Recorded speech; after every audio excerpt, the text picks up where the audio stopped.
अस्सलाम वालेकुम दोस्तों, कैसे हो? उम्मीद है कि सब खैरियत से होंगे। अल्लाह आप लोगों को ऐसे ही खुश रखे। आज मैं आपको माइकल जैक्सन की एक इबरतनाक और सच्ची कहानी 4 से 5 मिनट में सुनाना चाहता हूं, बिल्कुल सीधे सादे अल्फाज में जो आपको समझ में आए। माइकल जैक्सन को कौन नहीं जानता? माइकल जैक्सन जिसने म्यूजिक और डांस को एक नया अंदाज दिया। माइकल जैक्सन एक दिन नुजूमी यानी ज्योतिषी के पास गया और कहा कि मैं तुमसे 2 सवाल करता हूं, तुम इसका जवाब दो। नुजूमी ने कहा कि जरूर, मैं कोशिश करता हूं। माइकल जैक्सन ने कहा, क्या ये मुमकिन है कि मेरा ये जो काला रंग है ये गोरा हो जाए? और दूसरा मेरा सवाल ये है कि मेरी जिंदगी कितनी है, मैं कितने साल तक जिंदा रहूंगा? तो उस नुजूमी और ज्योतिषी ने कहा कि देखिए, जहां तक तुम्हारी शक्ल की बात है, ये जैसी है वैसी ही रहेंगी, इसको तुम बदल नहीं सकते। और जहां तक आपकी उम्र की बात है, इंसान दुनिया में 60-70 या बहुत हो गया तो 100 साल तक ही जिंदा रह सकता है। नुजूमी की ये बात सुनकर माइकल जैक्सन जोर जोर से कहका लगाया, यानी जोर जोर से हंसा और कहा कि तुम गलत हो। अगर तुम गलत नहीं भी हो तो मैं तुमको गलत साबित करके रहूंगा, और मैं ये दोनों काम करके रहूंगा। मैं अपनी काली शक्ल को गोरी भी कर दूंगा और मैं 150 साल तक यानी 150 साल तक जिंदा रहकर बताऊंगा। चुनाचे माइकल जैक्सन ने ये दोनों ख्वाहिशें पूरी करने की ठान ली। सबसे पहले उसने अपनी रंगत और शक्ल बदलना शुरू की। उसके लिए उसने अमेरिका और यूरोप के 55 चोटी के प्लास्टिक सर्जन डॉक्टर्स की खिदमत हासिल की। यहां तक कि 1987 तक उसने अपनी बिल्कुल शक्ल, जिल्द, हरकत सब कुछ बदल दिया। यानी काले और सियाह माइकल जैक्सन की शक्ल अब एक खूबसूरत औरत की शक्ल जैसी हो गई थी। एक नया और गोरा माइकल जैक्सन लोगों ने देखा, बल्कि देखी भी बोले तो चलेगा। उसने 1987 में बेट नाम की अपनी तीसरी एल्बम को जारी किया।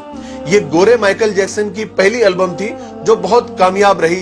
तकरीबन 3 करोड़ उसकी कॉपियां फरोख्त हुई।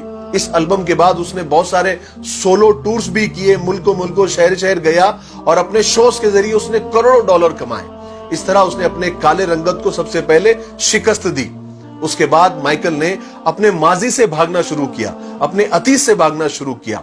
उसने तमाम अपने खानदान से रिश्ते नाते तक तोड़ लिए, अपने एड्रेस चेंज कर लिए, यहां तक कि पैसे के दम पर उसने गोरे माँ बाप तक खरीद लिए और उसने अपने पुराने दोस्तों से जान छुड़ा ली। और इसकी वजह से वो अकेला भी होता गया और बनावटी और आर्टिफिशियल और मसनूई दुनिया में और उसके भंवर में वो फंसता चला गया। इसी आर्टिफिशियल तरीके से उसने एक बेटा बेटी भी पैदा किए। अब बारी थी 150 साल तक जिंदा रहने की, और उसने 150 साल जिंदा रहने के लिए वो जतन किए, वो तरीके अपनाए जो हम सोच भी नहीं सकते। वो सिर्फ ऑक्सीजन तंबू में ही सोता था और जरासीम और बैक्टीरिया और बीमारी के असरात से दूर रहने के लिए उसने दस्ताने पहनना शुरू कर दिए। लोगों से हाथ मिलाने से पहले वो हैंड ग्लोव्स पहनता था। लोगों से मिलने से पहले वो मास्क लगाकर ही घूमता था, लोगों से मिलता था। और खाना डायरेक्ट नहीं खाता था, वो स्पेशल खाना ही खाता था। और अपने साथ 12 डॉक्टर्स की पूरी टीम साथ में लेकर घूमता था। और ये 12 डॉक्टर्स मिलकर डेली, रोजाना उसके जिस्म के एक एक हिस्से का टेस्ट करते थे। और खाना उसका पहले लेबोरेटरी में टेस्ट होता था, वहां से ग्रीन सिग्नल मिलता था, उसके बाद ये खाना खाता था।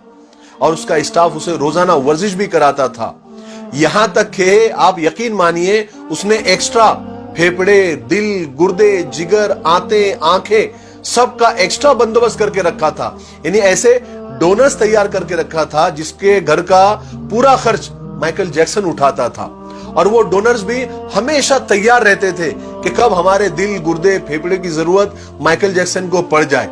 और इन सब कारनामे करके माइकल जैक्सन को इस बात का यकीन हो गया था कि अब वो 150 साल तक आराम से जिंदा रह सकता है। फिर एक दिन 25 जून की रात आई। माइकल जैक्सन को सांस लेने में दुश्वारी, तकलीफ होना शुरू हुई। डॉक्टर्स को जैसे मालूम पड़ा, उन्होंने मुल्क भर के सारे डॉक्टर्स को माइकल जैक्सन के घर पे जमा कर दिया। दुनिया भर के डॉक्टर्स उसे मौत से बचाने की कोशिश करने लगे, लेकिन नाकाम हुए, फेल हुए। मजबूरी में हॉस्पिटल ले जाना पड़ा। और वो शख्स जो 150 साल जीने के लिए उसने सब कुछ किया, सिर्फ 30 मिनट में मर गया। 30 मिनट में उसकी रूह चुटकी से भी कम टाइम में खुदा के पास पहुंच गई। माइकल के मरने की खबर 10 मिनट में उस वक्त गूगल पर 10 लाख लोगों ने पढ़ी। और गूगल का उस वक्त का सबसे बड़ा ट्रैफिक रिकॉर्ड था। اور اس ہیوی ٹریفک کی وجہ سے گوگل کا سرور بھی ڈاؤن ہو گیا تھا، جس کے لیے گوگل کو لوگوں سے معافی تک مانگنی پڑی۔ پوسٹ مارٹم کے بعد پتا چلا کہ بہت زیادہ، حد سے زیادہ احتیاط کرنے کی وجہ سے مائیکل جیکسن کا پورا اندر سے جسم ڈھانچہ بن گیا تھا، وہ گنجا تھا، اس کی پسلیاں ٹوٹی ہوئی تھی، اس کی ٹانگوں اور ہاتھوں پر انجیکشن کے ہزاروں نشان تھے، ہزاروں سوراخ تھے، اور پلاسٹک سرجری کی وجہ سے وہ پین کلر کا محتاج ہو گیا تھا۔ لیکن یہ ساری احتیاط، یہ ڈاکٹروں کی ٹیم، یہ ڈونرز کی ٹیم، یہ انجیکشن، یہ گولیاں، یہ دوائیاں اسے موت سے نہیں بچا سکی۔ میرے بھائیوں، مائیکل جیکسن کی یہ موت لوگوں کے لیے اعلان ہے کہ انسان پوری دنیا پر فتح پا سکتا ہے، لیکن اپنے مقدر کو نہیں بدل سکتا، اپنے خدا کا مقابلہ نہیں کر سکتا، موت کا مقابلہ نہیں کر سکتا۔ اسی لیے کسی نے کیا خوب کہا ہے کہ آگاہ اپنی موت سے کوئی بشر نہیں، ساماں ہے 100 برس کا، پل کی خبر نہیں۔